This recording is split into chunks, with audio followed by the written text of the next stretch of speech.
GOC general organic chemistry day 4। ठीक है, last 3 days में हम लोग क्या कर चुके हैं? एक तो ये बता चुके हैं जीओसी को हमें कितने टाइप में पढ़ना है। जीओसी को हमें 4 से 5 टाइप्स में पढ़ना है। एक है हमारा रिएक्शन मैकेनिज्म,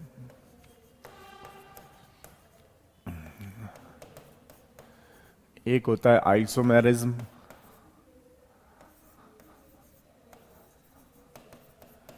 एक होता है आईयूपीएसी, एक होता है हमारे पास qualitative and quantitative analysis.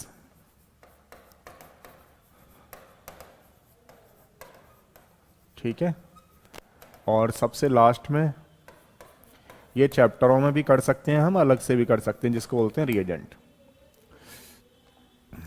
Good morning Nishesh, good morning. बाकी सारे बच्चे आ गए? हाँ, देखो अभी नहीं आए, कोई बात नहीं। रिएक्शन मैकेनिज्म है। रिएक्शन मैकेनिज्म को हम फर्दर 4 टाइप्स में पढ़ रहे थे।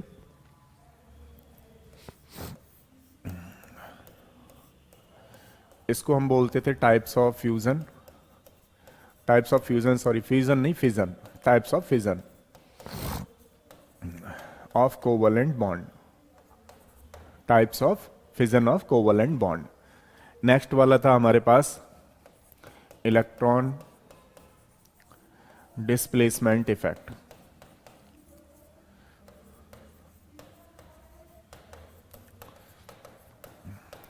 तीसरा था हमारे पास टाइप्स ऑफ इंटरमीडिएट, और फोर्थ वाला हमें पढ़ना है टाइप्स ऑफ रिएक्शन। तो आपने देखा कि हम लोग जीओसी को ये 4-5 में डिवाइड करके पढ़ रहे हैं। बहुत इंपॉर्टेंट है, पूरे चैप्टर का कंक्लूजन है ये। दूसरा, ये जो अपनी रिएक्शन मैकेनिज्म है वो फर्दर 4 टाइप्स की होती है, 1 बाय 1 करके इसको करते हैं ना। कल हमने क्या किया था, बेसिकली आपको सारे बच्चों को पता है, कल हमने ये सबस्ट्रेट ले लिया था, प्लस एक रिएजेंट के बारे में डिस्कस कर लिया था। तो ये चीज हमने डिस्कस की थी, टाइप्स ऑफ रिएजेंट वगैरह वगैरह, ट्रांजिशन स्टेट्स वगैरह वगैरह हमने कल डिस्कस किया था। ठीक है, आज हम लोग कर रहे हैं टाइप्स ऑफ फिजन। इसको हम 1 बाय 1 करके करेंगे। तो देखिए टाइप्स ऑफ फिजन में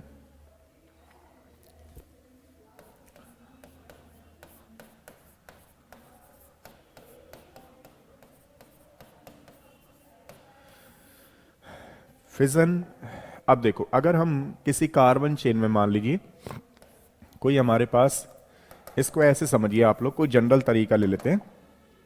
एक कोई हमारे पास जनरल बॉन्ड है लाइक दिस। अब आप देखेंगे तो इनकी इलेक्ट्रॉन नेगेटिविटी कैसी है बताओ? Same. These atom having same electron negativity. जिन इलेक्ट्रॉन नेगेटिविटी जिनकी सेम होती है,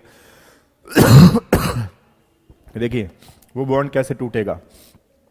अपना एक शेयर्ड का इलेक्ट्रॉन ये लेके निकल जाएगा, अपना एक शेयर्ड का इलेक्ट्रॉन ये लेकर के निकल जाएगा।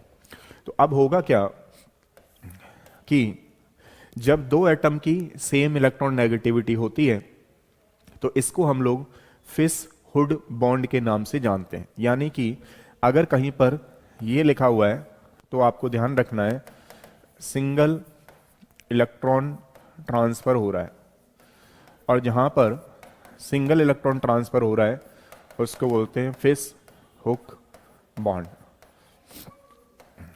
ठीक है, अब देखो यहां पे क्या हुआ, इन एटम की दोनों की इलेक्ट्रॉन नेगेटिविटी सेम थी, तो इसमें जो शेयरिंग के बाद बॉन्ड बना उसको हम लोग कोवलेंट बॉन्ड के नाम से जानते हैं।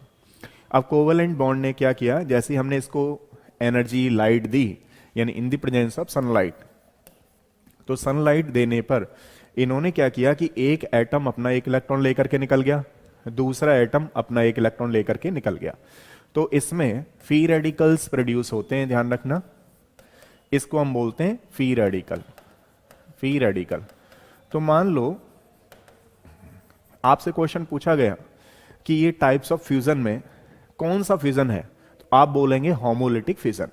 दिस इज द, जो फ्री रेडिकल यहां पे बन रहे हैं, फ्री रेडिकल यहां पे बन रहे हैं, वहां पे जो फ्यूजन फिजन हो रहा है वो कौन सा है? Basically homolytic fission. अब क्वेश्चन ये है, होमोलिटिक फिजन कहां होता है? जब दो एटम के बीच में इलेक्ट्रॉन नेगेटिविटी का डिफरेंस नहीं होता है, यानी कि सेम होता है। जैसे फॉर एग्जांपल, अब देखो एक और थोड़ा सा इसको बढ़ के लिख देता हूं। अब मान लो कहीं पे ऐसा बॉन्ड लिखा हुआ है, इसको बोलते हैं कि ये दो इलेक्ट्रॉन ट्रांसफर किए हैं इसने, तो two electron transfer, two electron transfer, इसको हम एरो के नाम से जानते हैं। ठीक है, ये चीज आपको ध्यान रखना। एक होता है फिश हुक बॉन्ड, एक होता है एरो। एरो का मतलब यहां पर टू इलेक्ट्रॉन ट्रांसफर हुए हैं। ठीक है, तो बताओ फ्री रेडिकल कब बनेंगे? तो जो फिजन है, फिजन के दो टाइप होते हैं, एक का नाम होता है होमोलिटिक फिजन, एक का नाम होता है homolytic fission.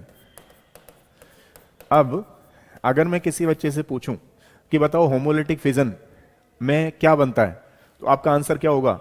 Free radicals. Homolytic fission में क्या बनता है? Free radicals. कैसे होता है ये सारे बच्चों को समझ में आ गया? एक बार टाइप करो फिर आगे बढ़ते हैं। हाँ जी, सारे बच्चों को समझ में आ गया? होमोलिटिक फिजन से क्या होता है? बेसिकली फ्री रेडिकल्स डेवलप होते हैं। फ्री रेडिकल्स डेवलप होने में जो फिजन होता है हमारे पास होमोलिटिक होता है। होमोलिटिक कब होता है? जैसे फॉर एग्जांपल एक और चीज मैं पूछूं आपसे, बताओ इन मॉलिक्यूल्स में कौन सा फिजन पॉसिबल है? इस मॉलिक्यूल्स में कौन सा फिजन पॉसिबल है? बताओ, कौन बच्चा बताएगा? इन मॉलिक्यूल्स में कौन सा फिजन पॉसिबल है? जल्दी टाइप करो। आज बच्चे कहाँ हैं पता नहीं है, सर्दी बहुत ज्यादा हो रही है।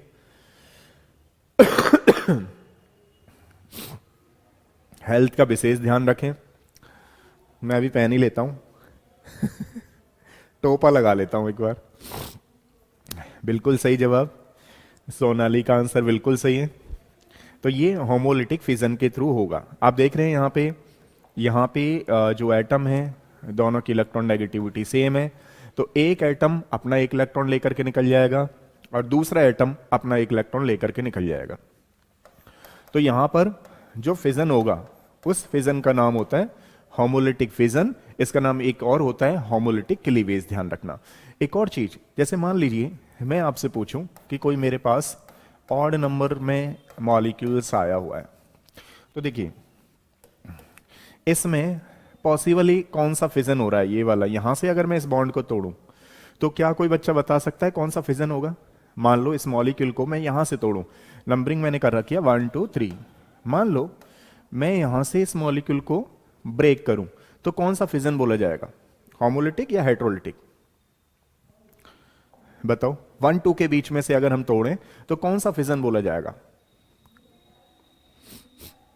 गुड मॉर्निंग मानवी, गुड मॉर्निंग। बताओ, टाइप करो जल्दी से फटाफट से। अगर मैं 1 2 के बीच में फिजन पूछूं आपसे तो कौन सा फिजन होगा? तो आप लोग देख रहे हो ये अलग नेचर का है, ये मॉलिक्यूल्स की इलेक्ट्रॉन नेगेटिविटी अलग है और इसकी अलग है। तो मान लो अगर ये टूटता है तो होमोलिटिक नहीं होगा, तो कौन सा होगा? बेसिकली वेरी गुड, मन्नू ने सही आंसर किया है, हेट्रोलिटिक फिजन होगा। हेट्रोलिटिक इन द सेंस कि अब जैसे आगे हम डिस्कस करने वाले हैं कि इसकी इलेक्ट्रॉन नेगेटिविटी क्या है, बेसिकली प्लस आई इफेक्ट जो होगा वो कम होगा, इसका प्लस आई इफेक्ट ज्यादा है। मतलब जितना ज्यादा बड़ा एल्काइल ग्रुप होता है उसका प्लस आई इफेक्ट होता है। तो पॉसिबली इस पे जो क्लीवेज हो रहा है वो कुछ इस तरीके से होगा। तो आपने क्या चेक किया? आपने ये देखा कि जब दो डिफरेंट चीजें होती हैं, डिफरेंट एटम ऐसे होते हैं जिनकी इलेक्ट्रॉन नेगेटिविटी अलग अलग होती है, तो वहां पर जो फिजन होता है उसको बोलते हैं हम लोग हेट्रोलिटिक फिजन। Very good. देखो, मान लो मैं आपसे पूछूं मेरे पास कोई दो ये एटम है, मैंने सनलाइट कर दिया या मान लो एनर्जी दे दी, तो इसमें कौन सा टाइप का फिजन होगा पॉसिबली? कौन से टाइप का फिजन पॉसिबल है? कौन बच्चा बताएगा? इसमें फिजन जो है वो कौन से टाइप का है? जल्दी से टाइप करो, जल्दी से टाइप करो। तो इसमें जो होगा हाइड्रोलिटिक होगा, इसमें जो होगा वो हाइड्रोलिटिक होगा। ठीक है, ये आपको ध्यान रखना है। क्यों? क्योंकि हो सकता है, मे बी पॉसिबल हो सकता है ये ऐसे चला जाए तो इस पे पॉजिटिव और इस पे नेगेटिव हो जाए, ये ऐसा भी हो सकता है कि इस पे नेगेटिव हो जाए और इस पे पॉजिटिव हो जाए। तो ध्यान रखना, जब हाइड्रोलिटिक क्लीवेज होता है तो वहां पर जो इंटरमीडिएट टाइप की बनती हैं उसको बोलते हैं cation and A9. This is the कार्बो A9, this is the कार्बो cation. तो ये पॉसिबल जो है कब है, जब कैटाइन एनाइन बनने की पॉसिबिलिटी कब है, जब ये हाइड्रोलिटिक क्लीवेज हो। ठीक है। अच्छा, एक चीज ध्यान रखिएगा, जो फ्री रेडिकल्स होते हैं उनका जो कलर होता है वो येलो होता है। फ्री रेडिकल्स का जो कलर होता है वो येलो होता है, ध्यान रखना। अब येलो की बात हम लोग करें तो इसको कंट्रोल रिएक्शन देना होता है, तो यानी कि फ्री रेडिकल जो है वो चेन रिएक्शन देती हैं। अब चेन रिएक्शन से बचाने के लिए हम लोगों को ध्यान रखना, दो चीजों का यूज कर सकते हैं। मतलब जब भी फ्री रेडिकल क्या करते हैं, चेन रिएक्शन करते हैं, एक से टकरा के दूसरे में गए, दूसरे से टकरा के, तो इस तरीके से फिजन जो रिएक्शन होती है आपने मॉडर्न फिजिक्स में देखा होगा, उस तरीके से पॉसिबिलिटी चलती रहती है। तो इनका जो कंट्रोल रिएक्शन है, एक को तो बोलते हैं हम ऑक्सीजन रेडिकल, क्विंचर के नाम से जानते हैं, क्विंचर, और एक जो होता है उसको बोलते हैं टेम्पो, टेम्पो। अब ये टेम्पो क्या है, इनका कलर येलो होता है, ये ध्यान रखना। टेम्पो का मतलब होता है tetra ethyl piperidine N oxide, tetramethyl, tetramethyl, इसको टेम्पो बोलते हैं। टेट्रामिथाइल पिपरेडीन एन ऑक्साइड, है ना, ये क्या है, रिएक्शन को कंट्रोल करता है। इस तरीके से रिएक्शन होगी। तो हमने क्या सीखा, देखो टाइप्स ऑफ फिजन देखा। तो टाइप्स ऑफ फिजन हमारे पास कितने टाइप का होता है, टू टाइप का होता है। एक को बोलते हैं हम लोग होमोलिटिक क्लीवेज या होमोलिटिक फिजन, और दूसरे वाले को बोलते हैं हम लोग हाइड्रोलिटिक। तो जो होमोलिटिक होता है, ध्यान रखना, उसमें फ्री रेडिकल्स बनते हैं, और जो हाइड्रोलिटिक होता है उसमें ध्यान रखिएगा कार्बोकैटाइन एंड कार्बेनाइन बनते हैं। एक क्वेश्चन मैं डिस्कस कर रहा हूं आप लोगों के साथ, उसको बताइएगा, इसमें किस तरीके का फ्यूजन, सॉरी फ्यूजन नहीं बोलेंगे, फिजन बोलेंगे, इसमें किस टाइप का फिजन पॉसिबल हो सकता है। ये 1 2 3 4, तो 1 2 के बीच में एंड 2 3 के बीच में, C1 एंड 2 के बीच में एंड C2 एंड C3 के बीच में। आपको ये फिजन टाइप करना है, जल्दी से टाइप करो, अभी मैं क्लास ही चला रहा हूं कंटिन्यूअस, जल्दी करो एक बार टाइप।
वेरी गुड, बिल्कुल सही जवाब, बहुत सारे बच्चों ने बिल्कुल सही दिया है जवाब। 1 2 के बीच में, यानी कि C1 एंड 2 के बीच में पूछ रहे हैं, तो C1 एंड 2 के बीच में आप देखेंगे तो हाइड्रोलिटिक होगा। बिल्कुल सही जवाब बोला है आप लोगों ने। तो हाइड्रोलिटिक में कुछ प्रोडक्ट ऐसे जाना है, ध्यान रखना, कुछ प्रोडक्ट ऐसे जाना होगा, ऐसे जाना होगा। ठीक है, ये सॉरी 3 कार्बन होंगे यहाँ पे, तो 3 कार्बन पे पॉजिटिव लगाइए, तो इसको बोलते हैं हाइड्रोलिटिक क्लीवेज। और होमोलिटिक क्लीवेज क्या होगा बताओ, देखो C2 एंड C3 के बीच में जो भी होगा वहां पर फ्री रेडिकल बनेंगे, उसको हम लोग क्या बोलने वाले हैं, होमोलिटिक क्लीवेज। बात समझ में आई? बिल्कुल एकदम से सही बात है आप लोगों की। 3 एंड 4 के बीच में, 3 एंड 4 के बीच में, हाँ C2 एंड C3 के बीच में ये टूट जाएगा। अब C3 एंड C4 के बीच में बिल्कुल सही है, हेटरोलिटिक क्लीवेज होगा। वेरी गुड, बिल्कुल सही है, इसका मतलब आप लोगों को समझ में आ रहा है। ठीक है, अच्छा तो देखिए ये सारी चीजें, इसको बोल रहे हैं हम लोग टाइप्स ऑफ फिजन। तो types of covalent fission 2 type का होता है, ध्यान रखना, होमोलिटिक एंड हेटरोलिटिक, आपको ध्यान होना चाहिए। अब हम लोग कर रहे हैं electron displacement effect. Electron displacement effect,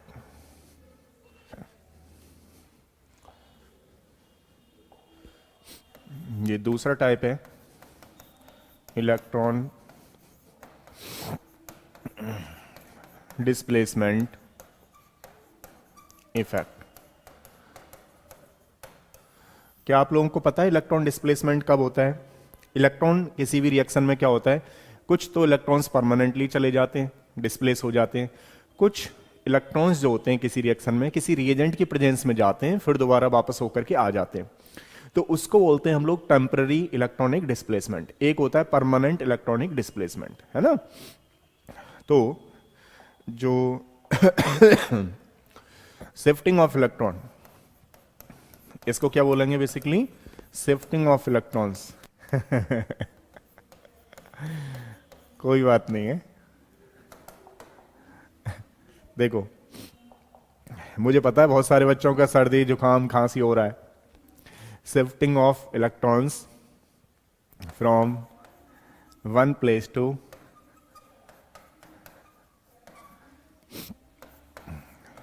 another place, that is called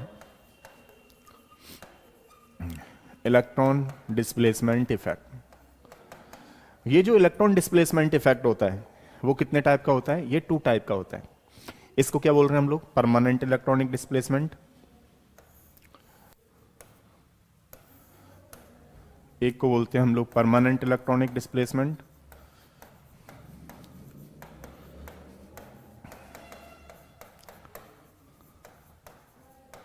और दूसरे वाले को बोलते हैं temporary electronic displacement.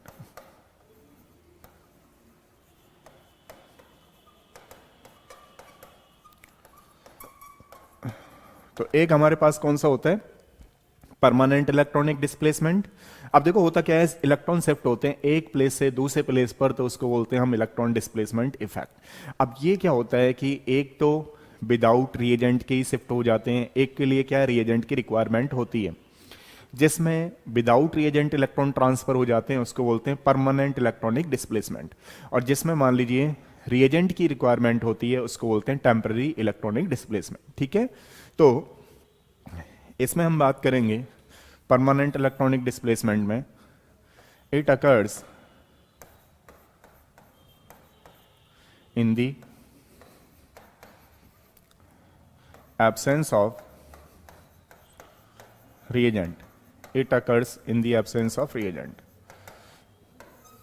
It occurs, लिखते रहना इनको सबको, in the presence of reagent. It occurs in the presence of reagent. तो एक कैसा होता है, एब्सेंस में होता है, एक कैसा होता है, प्रेजेंट में होता है। तो जो एब्सेंस में होता है उसको परमानेंट इलेक्ट्रॉनिक डिस्प्लेसमेंट के नाम से जानते हैं, जैसे for example inductive effect, inductive effect. दूसरा वाला जो है वो है hyper conjugation, hyper conjugation, and third वाला होता है इसमें रेजोनेंस। जबकि इसमें जो होता है वो केवल और केवल एक ही होता है, इसका example electromeric effect, electromeric effect. तो बताओ क्या सारे बच्चों को समझ में आई, बात नहीं आई? क्या सारे बच्चों को समझ में आई? अगर बताइए इलेक्ट्रॉन की शिफ्टिंग विदाउट रिएजेंट होती है, रिएजेंट की रिक्वायरमेंट नहीं होती है, तो उसको हम क्या बोलते हैं, परमानेंट इलेक्ट्रॉनिक डिस्प्लेसमेंट। जिसमें रिएजेंट की रिक्वायरमेंट होती है उसको बोलते हैं हम लोग टेम्पररी इलेक्ट्रॉनिक डिस्प्लेसमेंट। लेकिन ध्यान रखिएगा, जैसे ही हम रिएजेंट हटाएंगे वापस इलेक्ट्रॉन अपनी पोजीशन में आ जाते हैं, इसलिए इसको बोलते हैं टेम्पररी इलेक्ट्रॉनिक डिस्प्लेसमेंट। बात समझ में आई नहीं आई? अब इनको हम लोग वन बाई वन करके करेंगे। तो पहले करते हैं परमानेंट इलेक्ट्रॉनिक डिस्प्लेसमेंट, फिर करेंगे हम लोग टेम्पररी इलेक्ट्रॉनिक डिस्प्लेसमेंट। ठीक है, आप लोगों को समझ में आया यहां तक? सारे बच्चों को समझ में आ गया? देखो एक बार जरा। हाँ जी, सारे बच्चों को समझ में आ गया क्या? अच्छा, देखिए अब हम लोग करते हैं इंडक्टिव फैक्ट।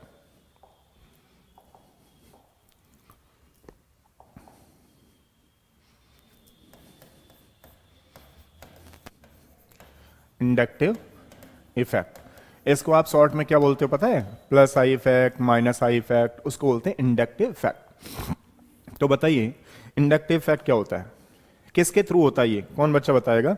ये जो इफेक्ट होता है वो किसके थ्रू होगा? प्लस मतलब पाई के थ्रू या सिग्मा के थ्रू? कौन बच्चा बता रहा है इसका आंसर? ये जो इफेक्ट है वो कौन सा होगा, सिग्मा के थ्रू या पाई के थ्रू? तो जो इंडक्टिव इफेक्ट है, it occurs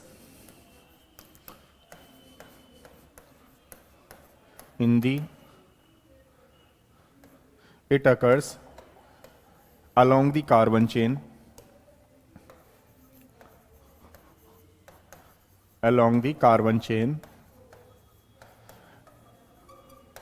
through sigma electron density।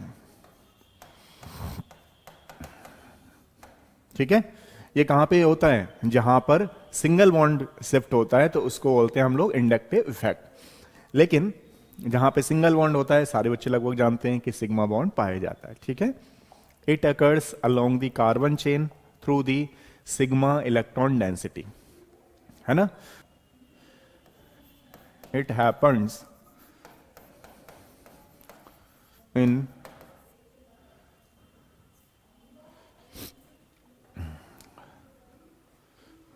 O connection चला गया है, कोई बात नहीं है, देखो आप एक बार, आ रहा है ना वॉइस वगैरह? वॉइस वगैरह आ रही है ना? सही है, बता देना है ना कोई दिक्कत हो तो।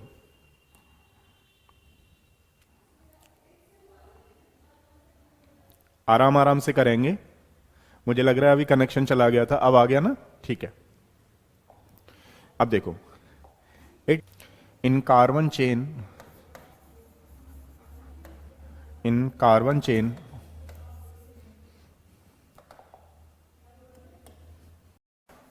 टू एटम्स,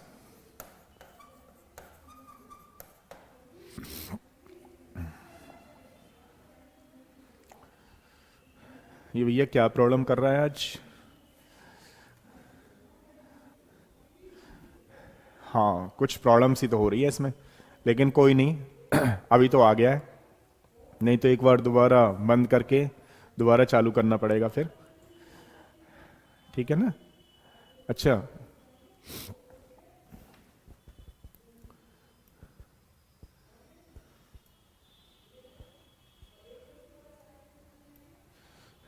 हाँ देखो अब क्या है, it happens in carbon chain when electron negativity difference in between two atoms, जब दो एटम के बीच में इलेक्ट्रॉन नेगेटिविटी का डिफरेंस होता है तब ये इफेक्ट देखने को हमें मिलता है, इसको बोलते हैं हम लोग इंडक्टिव इफेक्ट, है ना? अगला पॉइंट इसमें ये है, द इंटेंसिटी, देयर